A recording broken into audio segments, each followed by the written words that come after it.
So I will try to access this very important topic of media sexualization and what is Sephora generation, why are Generation A children and adolescents called Sephora generation? Well, about sexuality, we all know, as we are a specialized audience, that it is a complex and individualized expression and is multifactorial outcome, and it has to do with biological but also social factors. This is an example of toys and stereotyping through social activity for boys and girls. And the preschool years are very crucial and unique in determining the development and expression of sexual health for the years to come. And this is important for us to really empower parents in talking to young people about sexual questions that they have and not avoiding them or telling them stories about, bees and flowers and so on. So family empowerment is very important, and preschool age is very important for learning the sexual harassment baseline, as we can talk to the children about who can touch us, where one can touch, and what we can do when this really annoys us. And the framework limitations for parents when talking to their children about this topics have to do with their religion, the parents' religion and morals, and also the cultural framework of the country and the way the parents were brought up. If they had such discussions with their parents, or they had some discussions with their pediatrician or other information about it, so they became more competent in talking about that. So primary school and prepubertal phase is very important, but when we come to pre-adolescence and adolescence, we can say that the body really wakes up. And we have two generations that have to do a lot with the internet and influencing through the internet. The Generation Z, which are kids that are born after 1998, and Generation A, that are kids born after 2010. And they differ between them a lot. So it's kind of we're very happy to have our youth participants here, so we can have their input about what they feel about what their experiences are about that. Earlier, we were talking about pornographic internet use. We have done some research, and we found out that about 20% of adolescents use pornographic internet sites, and they claim to use it because they don't have enough of sexual education and information in school. And we found out that when they use it constantly and repeatedly, more than 3 times a week, then there might be a negative effect on their psychosocial progress and their sexual health in general. Also, in our adolescent health unit, we have young people that are addicted to pornographic material, and influencing through repetition really makes a culture and normalizes a lot of this stimuli that a lot of the times is not appropriate for their age, and it's not adolescent material, it's adult material. It's strictly for adults. This is a boy that called our helpline. I spend my time in front of the PC. I'm in a phase. I search a lot. I did have a romantic relationship with a girl. I wanted to get sexually involved and tried to get ideas and coolness through the internet, basically pornographic sites. I got bored though. It was so tiring. I did not want or did not know how to express my emotions, and my girlfriend was not happy that I was not tender. She thought that I only wanted the sexual part. I'm thinking that maybe she was right. I want to do what I see in the internet. Is that normal? Is that something that other people do, or is it okay to not to want to get emotionally involved? So he wanted to, what he saw in pornographic sites, he wanted to do it with his girlfriend.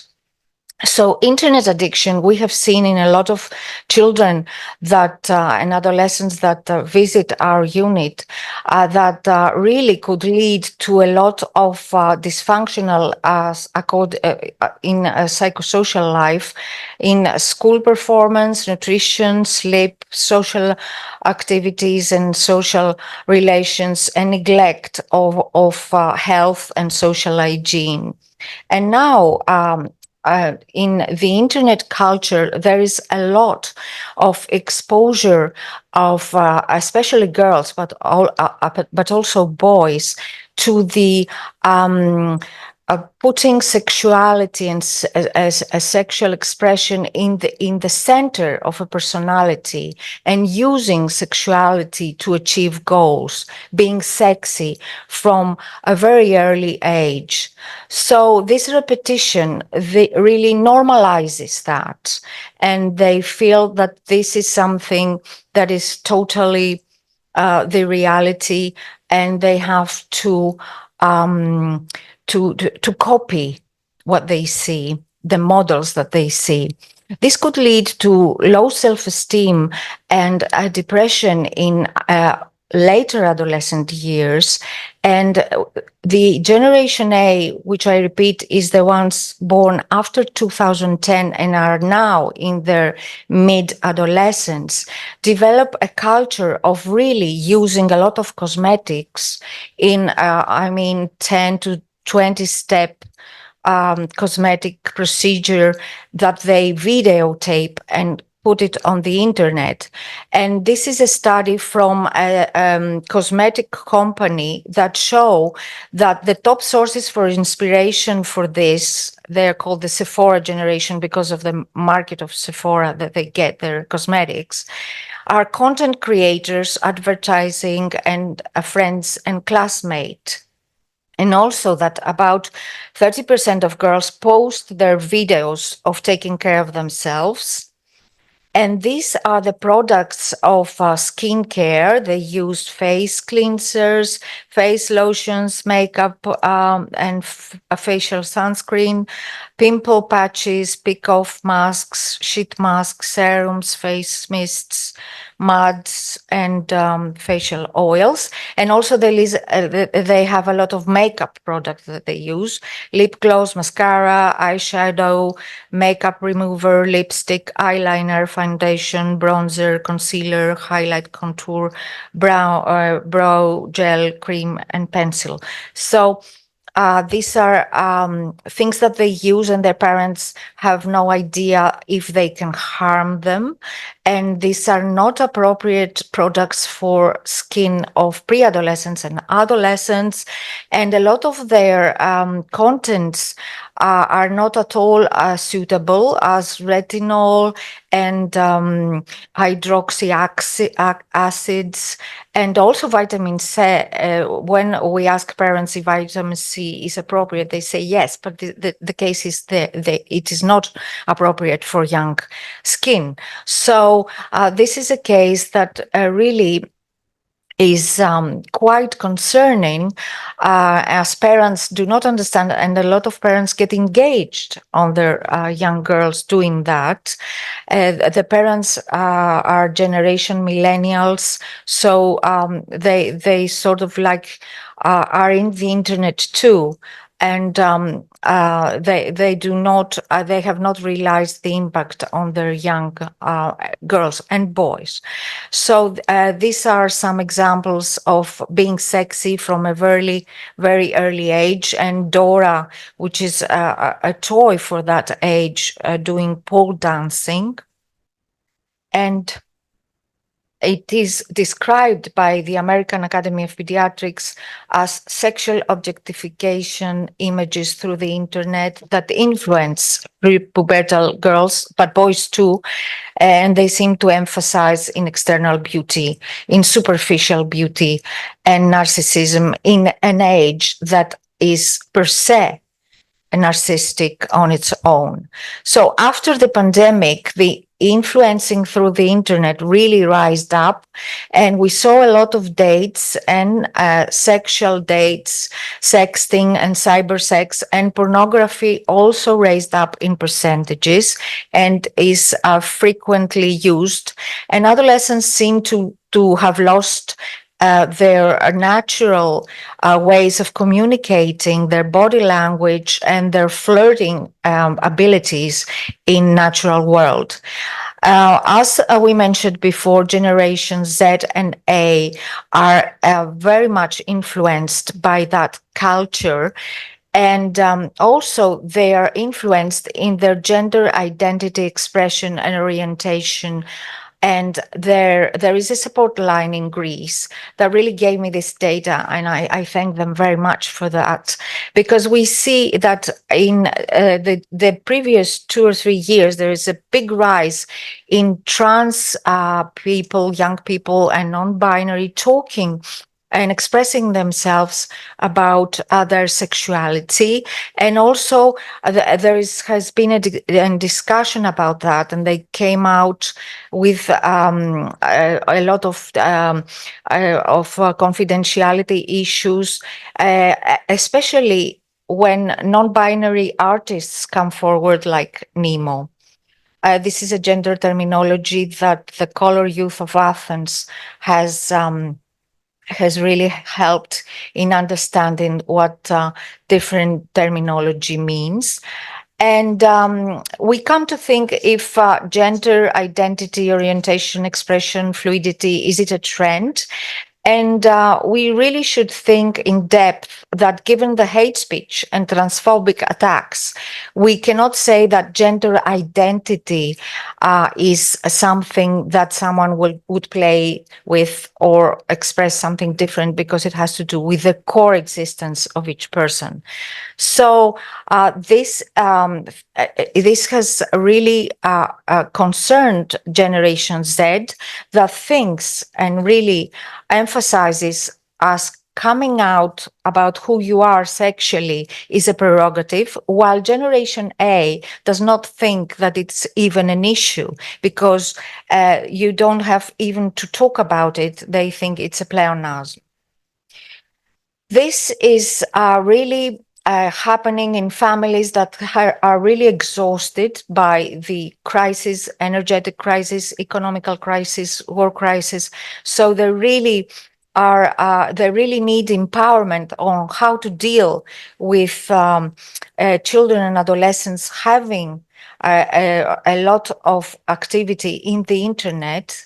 That doesn't mean they do not need their parents. And parents sometimes think that if an adolescent is in front of a screen in her room, in his room, they're safe. They're not out in the street in common risks. But this is not the truth. So they really have to keep up with their guidance, empowerment, and communication, and knowing what their kids are doing in the internet. So we really have to be sensitized in these kind of matters, and health professionals have to really, whatever the initial demand is when an adolescent comes to our clinic, to really explore all these things and try to implement youth-friendly services according to the WHO guidelines. Our adolescent health unit has been certified as such. These are the basic guidelines. And also there is LGBTQI friendly services based on the open hug concept, no discrimination, no judgmental tone. And this is the the rooms that we have. And also we practice social emotional empowerment and social skills in collaboration with UNESCO and Tigran Yepoyan. We have collaborated a lot on that. This is a tool that builds self-esteem, dealing with difficulties, being resilient, getting goals, working together, and really being informed about human rights and empathy. We really have to work on what we call moral IQ. These are the four bullets of moral IQ: integrity, responsibility, forgiveness, and compassion, and really empower our children to get used and implement this kind of moral IQ. These are some of our tools for the schools about sexual activity and sexual expressions. And like today, we have our youth participation. It is totally needed in order to have strategies that have meaning for young people. These are some young people from the hackathon that we will enjoy tomorrow. There's a hackathon contest tomorrow that created during the pandemic the platform we knowhow.gr. It's a youth-to-youth platform, and we encourage you to see it. And our youth also participate in our Master of Science, Developmental and Adolescent Health. This is the UNESCO activity we had in April, and we discussed such topics and our future events in Ioannina and Nafplio. And we will be glad to collaborate with you in these events too. Thank you very much.